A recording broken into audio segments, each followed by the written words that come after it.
Good morning. This is the time to be slow. Lie low to the wall until the bitter weather passes. Try as best as you can not to let the wire brush of doubt scrape from your heart all sense of yourself and your hesitant light.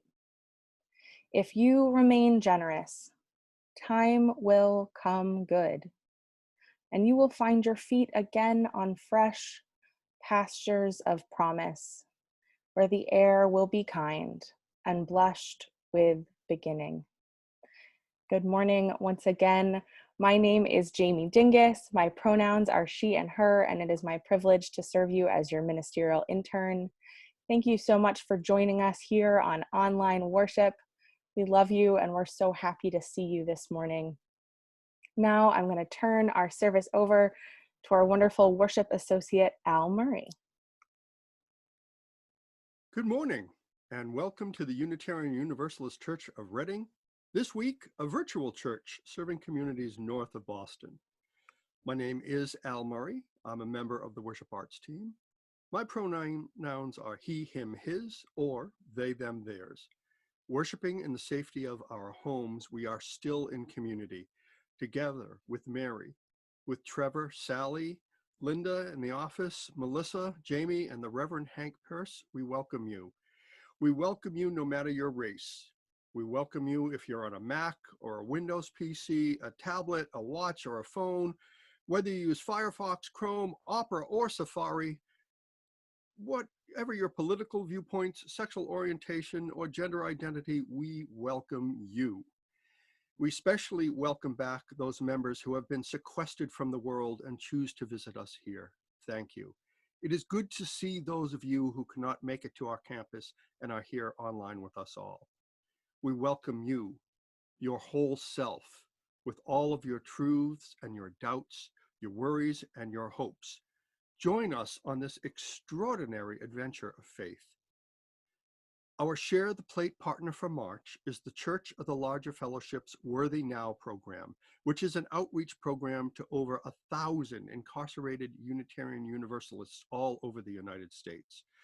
We'll have instructions a little later on how to go online and donate. Well, normally at this point, or well before the new normal, we'd ask that you put all your handheld devices and phones in silent mode, but no, don't do that today. We're glad that you're here online with us. You have special permission to keep those devices up and running. After the service, please join us in the Zoom Fellowship Hall for camaraderie, and if you remember to turn on the pot, coffee, and conversation. We welcome you.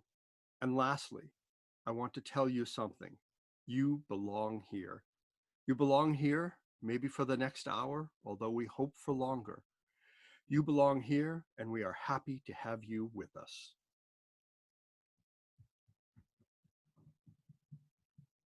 Friends, would you join me in saying the words that we use when we light our chalice each week? In the light of truth, the warmth of community, the fire of commitment, we gather this day. May the flame we now kindle be to us a symbol of the holiness that we seek.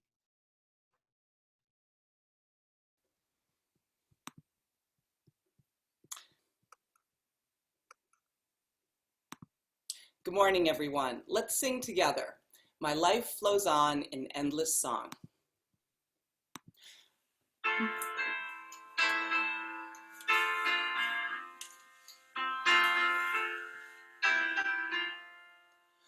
My life flows on in endless song, above its lamentation. I hear the real, the far off hymn that hails a new creation. Through all the tumult and the strife, I hear the music ringing. It sounds an echo in my soul. How can I keep from singing? What though the tempest round me roars, I know the truth it liveth. What though the darkness round me close, songs in the night it giveth. shake my inmost calm, while to that rock I'm clinging, since love prevails in heaven and earth. How can I keep from singing when times tremble as they hear the bells of freedom ringing? When friends rejoice both far and near, how can I keep from singing? To prison cell and dungeon vile, our thoughts to them are winging. When friends by shame are undefied, how can I keep from singing?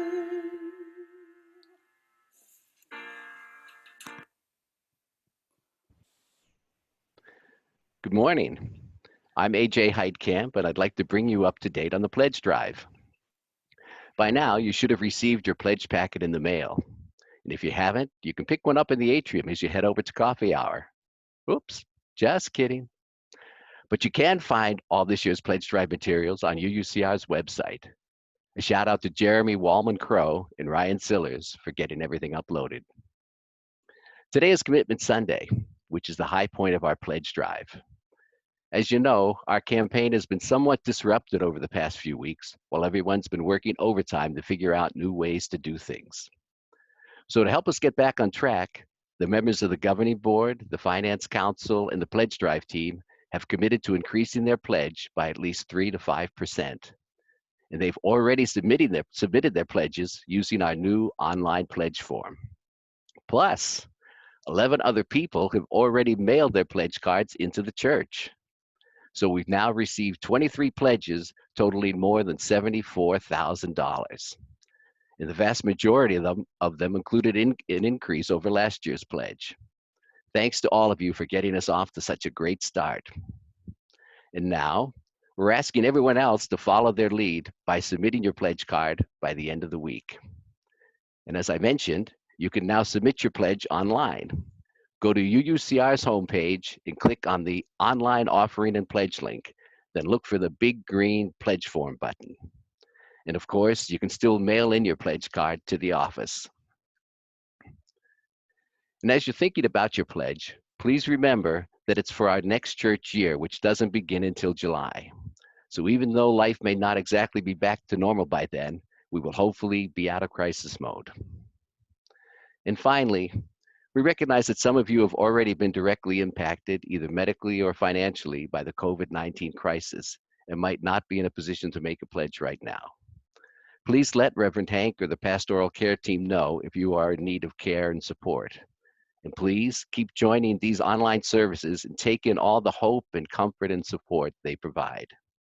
We are here for each other, and we're all going to get through this together.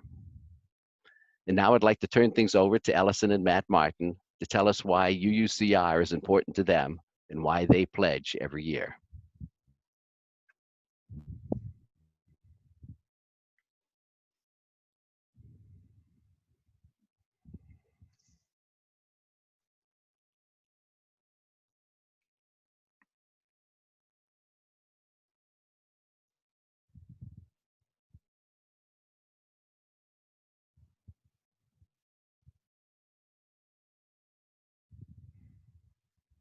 Good morning. I'm Allison. And I'm Matt Martin, and we're here today to talk to you a little bit about our commitment to UUCR.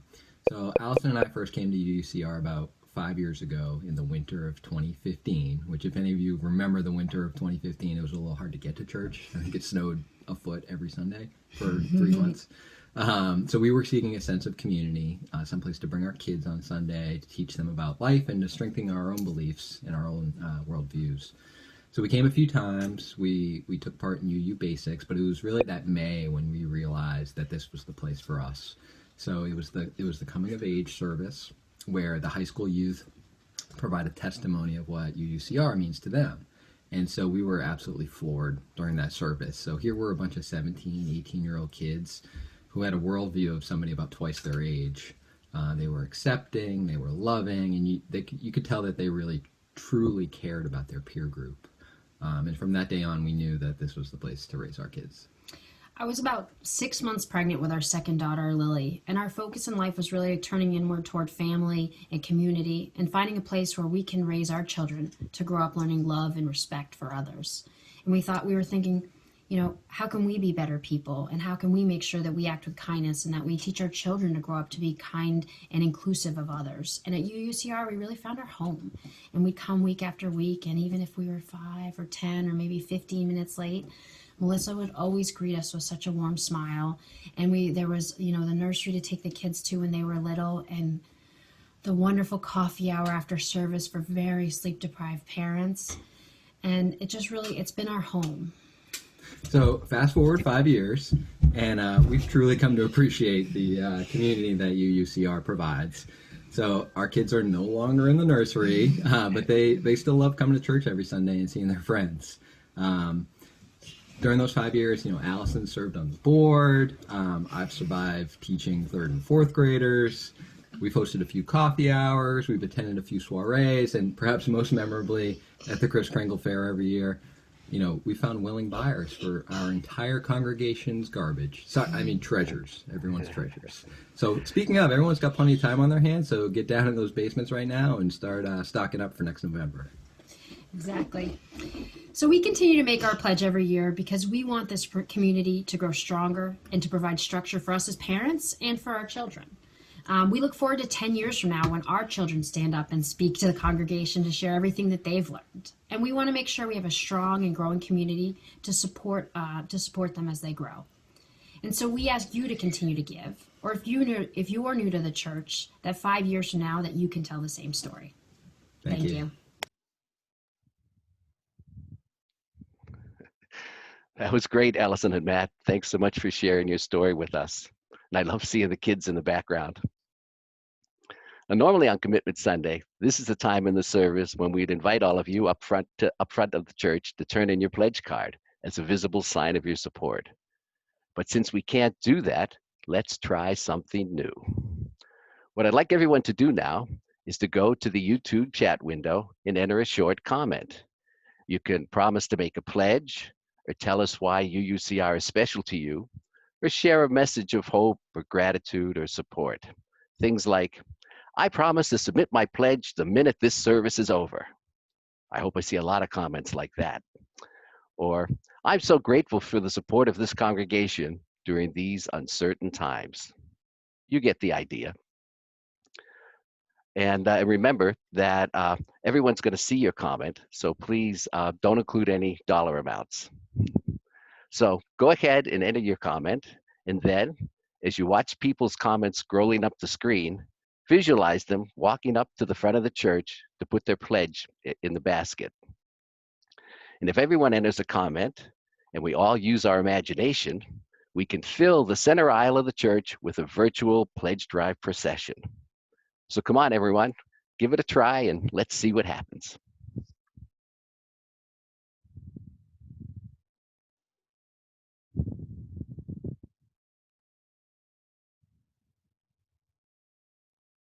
Hey everybody, I'm Sally and my pronouns are she and her. If you were with us last Sunday, you would have seen this little blue planter. I think that I planted some seeds in it from a plant that I had. I have a yellow plant and it's called a kalanchoe. Thank you to Rachel, Christine, and Suzanne for letting me know what my yellow plant was. Last week I explained that I had this yellow plant and that I don't know much about growing things. So I plucked what I thought were seeds off that plant and I put them in here, and I committed to checking in with this plant every Sunday and checking in with you to let you know what was going on inside here. So far, nothing's happening. We'll look again next Sunday. Today is Commitment Sunday. When folks are making their financial commitments to our church, that's a promise of dollars. Commitments usually mean a promise, and commitment itself, that word, usually means a big promise.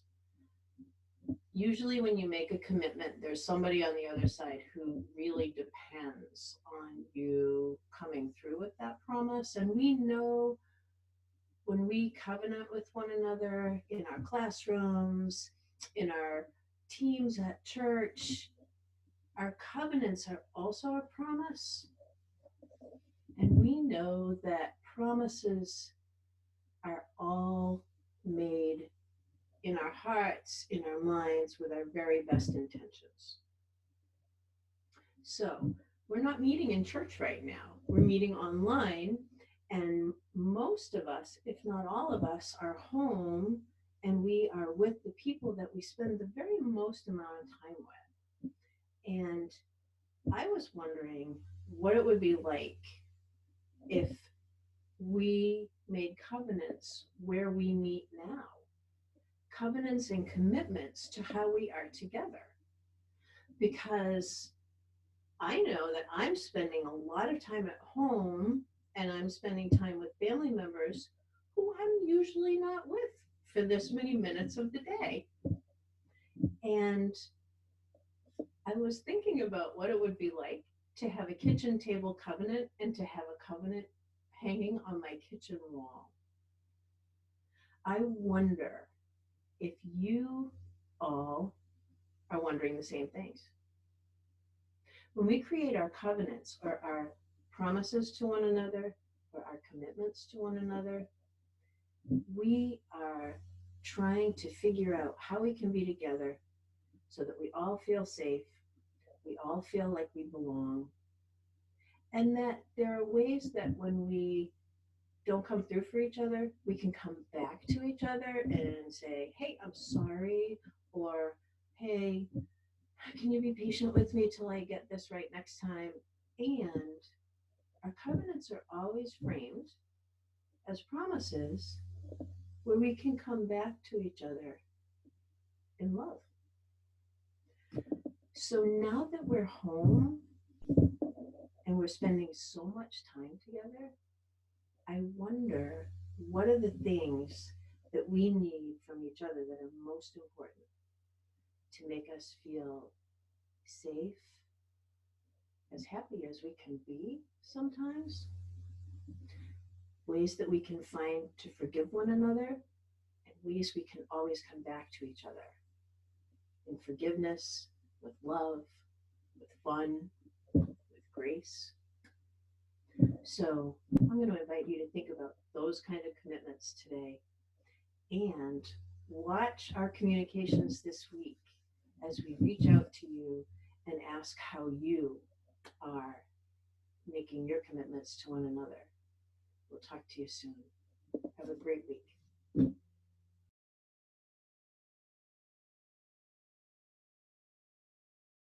Friends, we have now come to that moment when we open our hearts in prayer. Will you join me? Sovereign and transforming grace, you who are beyond names, be with us at this moment, for we are grieving. We are grieving the loss of health. We are grieving the loss of life.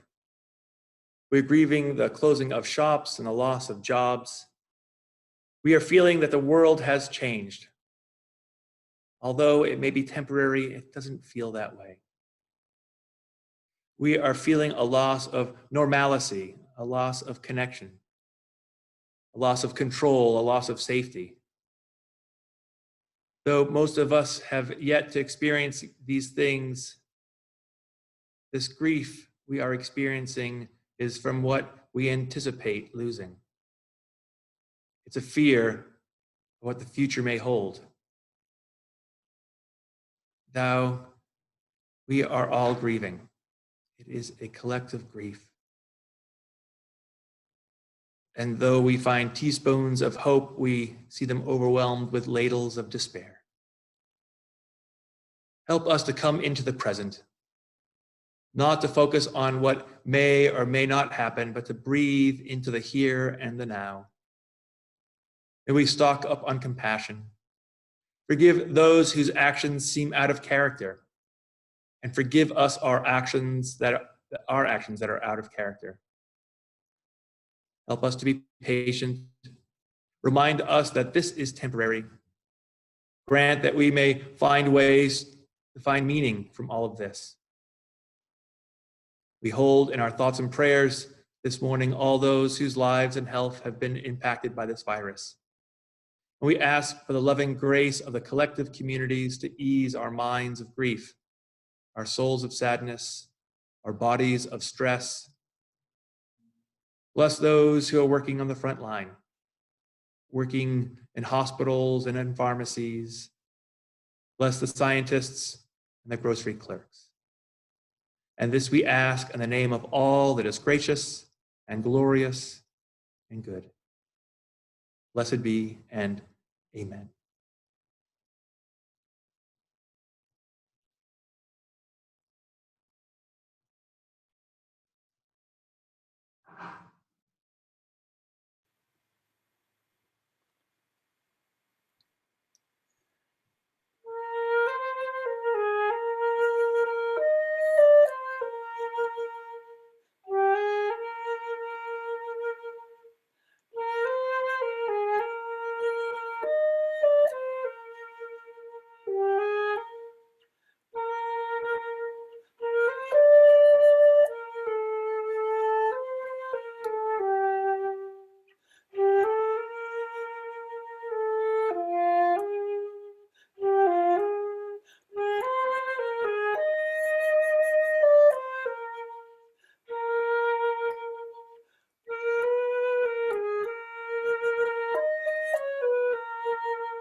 Our reading this morning is Love in the Time of Corona by Linford Detwiller.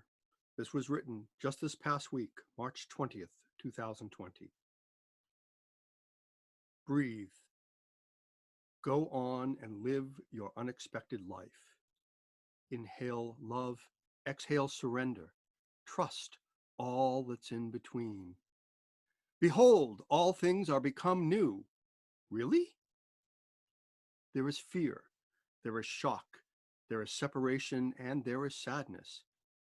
On earth, there always have been and always will be, until a man of sorrows rides down the dawn on a white horse with the jukebox turned way up, blasting an unexpected song. Hopefully Satchmo himself in charge of blowing the horn, his cheeks bulging, his eyes wide, his lungs healthy. But don't hold your breath. Breathe. Go on and live your unexpected life. Behold, we don't know what the future holds. Behold, we don't know what the future holds. We never did. We never will. How much oxygen is there in exhaled air? All the best priests, pastors, rabbis, and all the best friends learn to leave elbow room for mystery. Never trust anyone who is afraid of saying, as far as I know. Breathe. Go on and live your unexpected life. Does your favorite coffee mug still feel good in your hand? Did the tree swallows return limpid in the air? They did here. Are people you love still near? Breathe deep into your lungs while you still can. Even in the best of times, the expiration date remains unknown. Breathe. Go on and live your unexpected life. Inhale love. Exhale surrender. Trust all that's in between.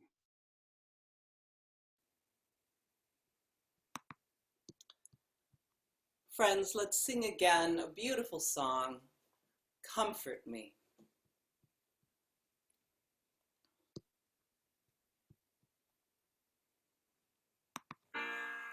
Comfort me, comfort me, comfort me, oh my soul.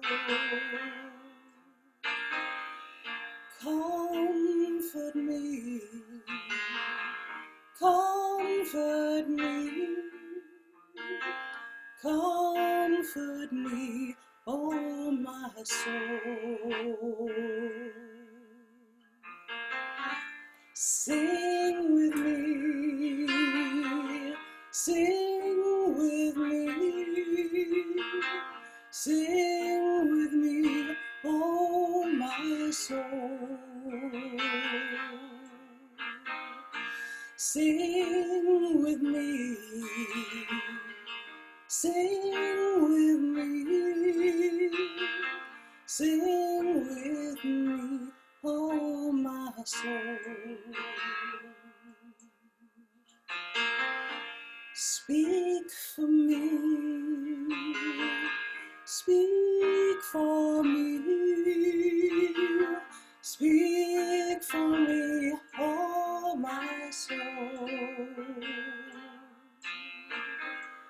Speak for me, speak for me, speak for me, oh my soul. Once again, comfort me, comfort me,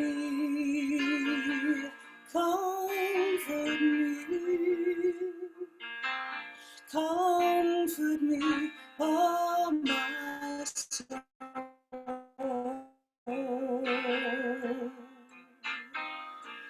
Comfort me, comfort me, comfort me, oh my soul.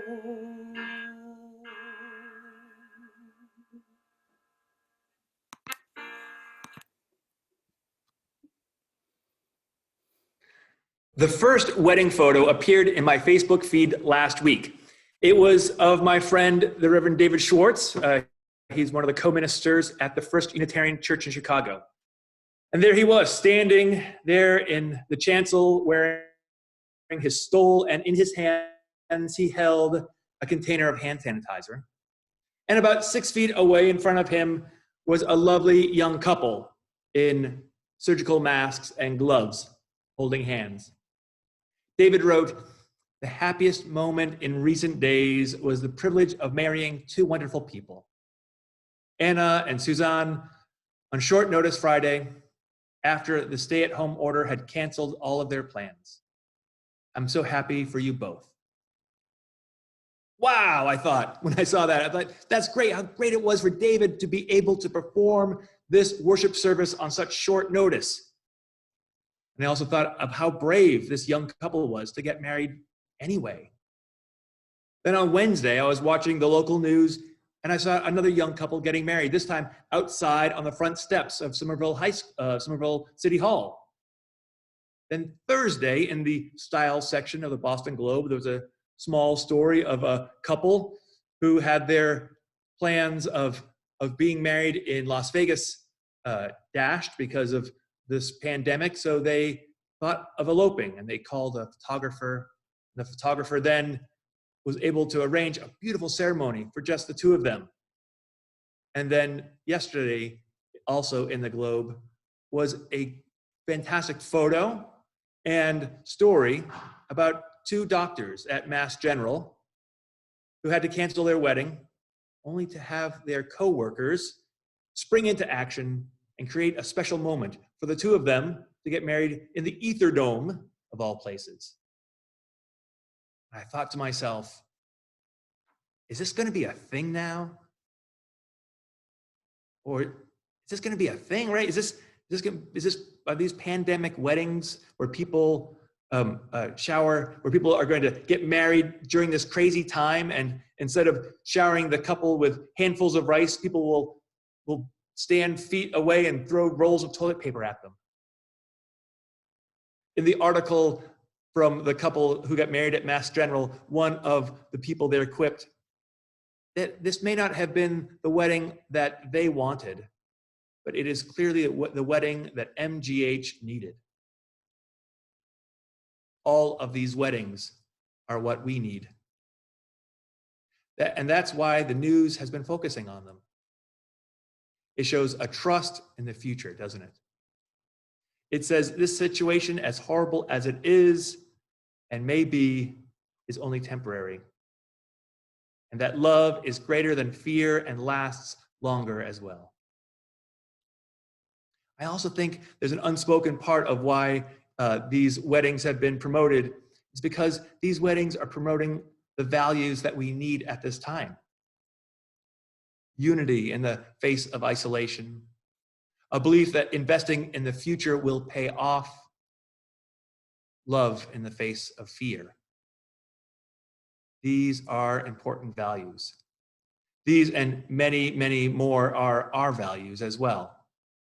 We believe in our values, don't we? One of the many things that this church provides for you is an outlet where our values are upheld and lived out in the world. How and what we teach our children, what our building looks like, who gets to use our buildings, the outreach that we practice in the world. These are just some of the ways that we practice what it is that we believe.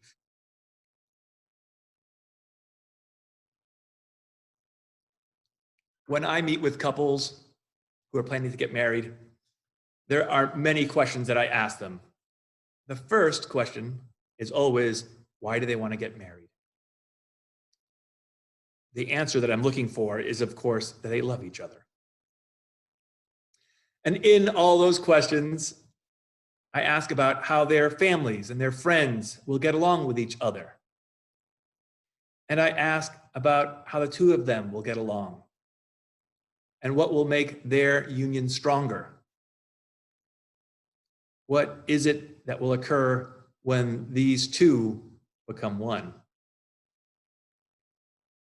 Now, I want you to imagine that you are here with me in the church and that we are here today for a wedding. Maybe some of you have already been here for a wedding in this church, but if you haven't, just imagine. And for others, remember. There's excitement in the air, there is happiness, and then suddenly the back doors swing open and two figures walk down the center aisle. Once they pass you, you realize that on their backs are signs. One of the signs says values, and the other sign says money.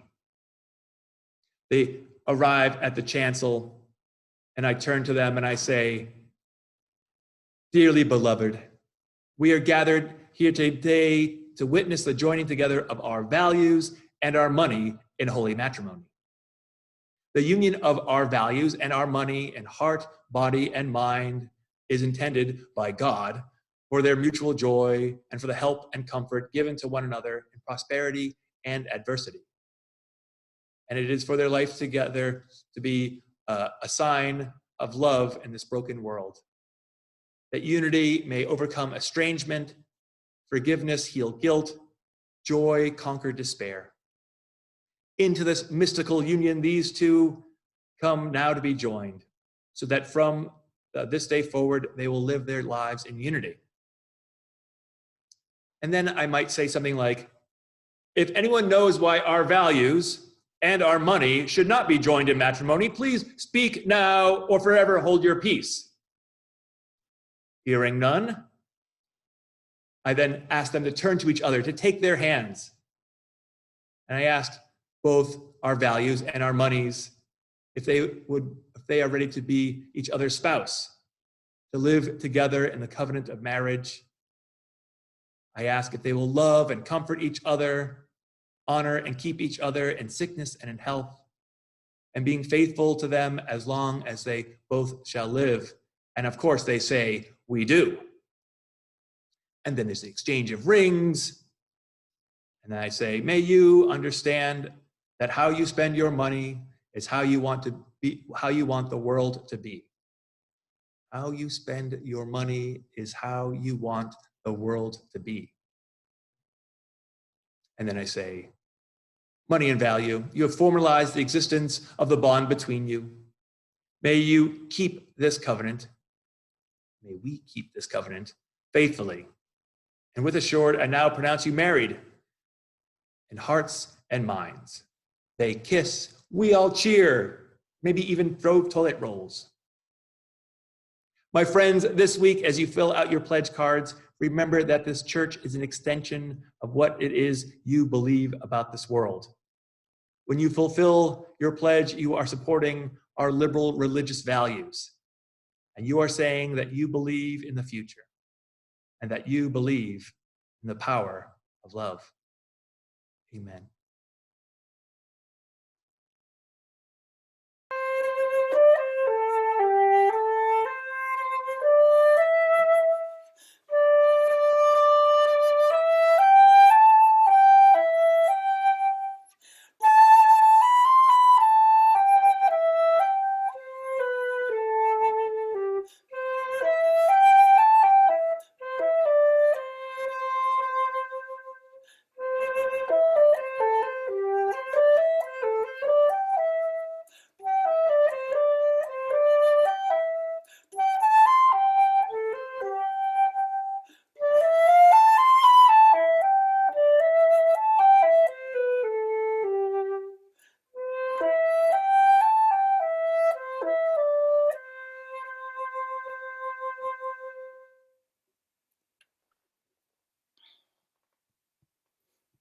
So imagine, if you will, that we're in the church and kindly smiling ushers are carrying brass tinted offering plates, coming down the aisle, separating at the front, going by and collecting from.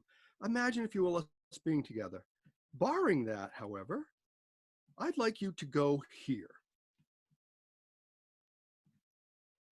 And on our church website,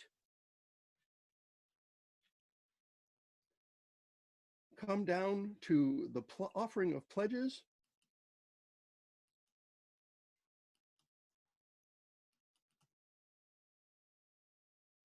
And you get to the donation page. From the donation page, you can put in your new pledge for this year or your annual weekly pledge as you normally would. So thank you very much. You can go ahead and do it now. You can still listen in to the rest of the service. Please remember that half of your standard offering will be shared with the Church of the Larger Fellowship's Worthy Now ministry.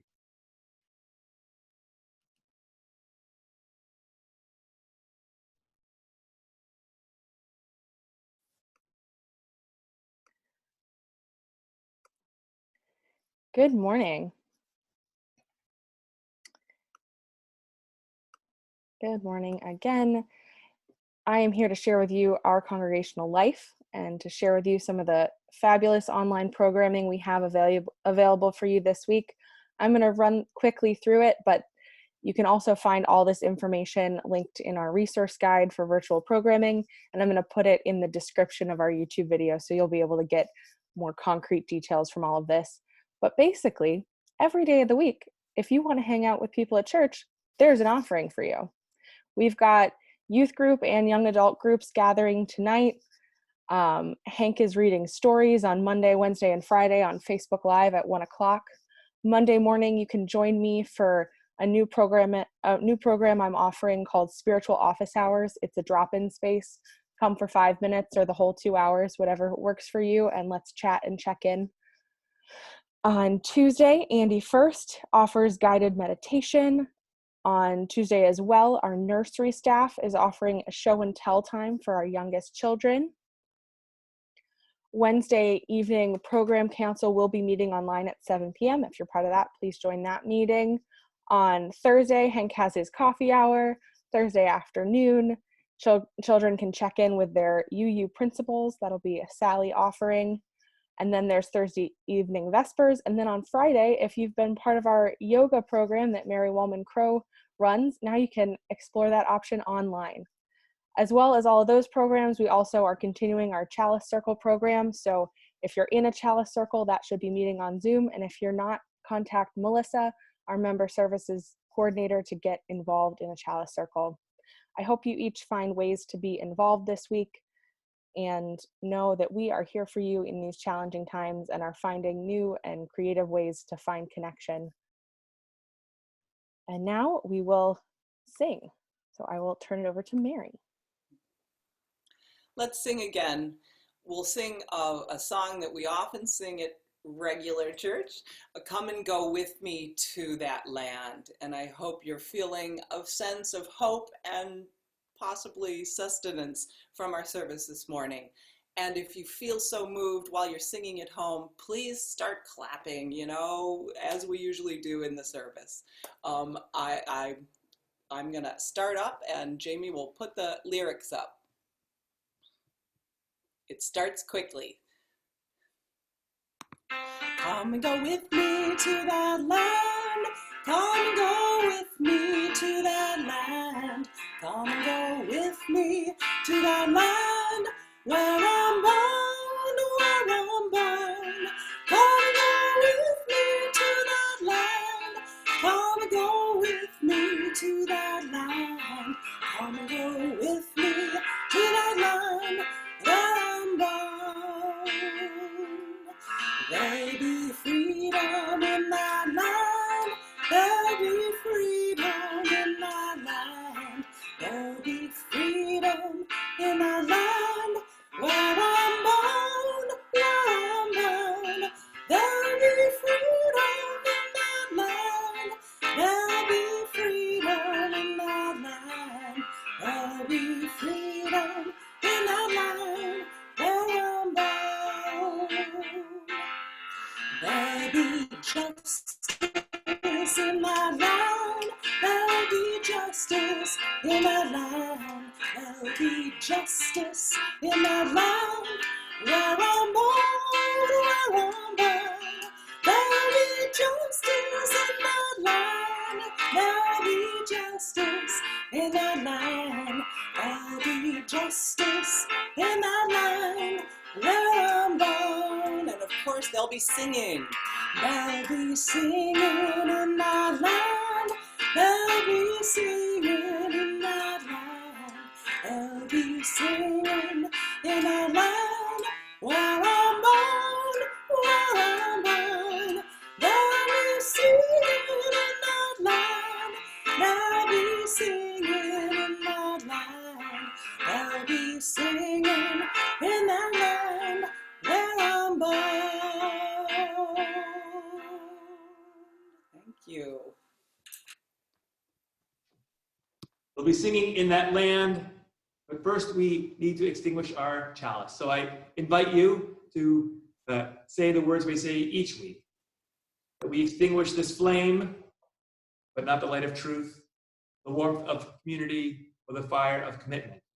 These we carry in our hearts.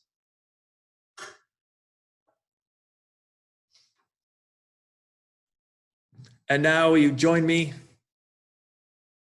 for our benediction? As you prepare to leave this sacred space, pack away a piece of this church in your heart. Wrap it carefully like a precious gem. Carry it with you through the joys and the sorrows of your days. Let its gentle glow strengthen you, warm you, remind you of all that is good and true until you gather here again in this place of love. Our worship is over. Our service begins. Go in peace, my friends. Amen. Blessed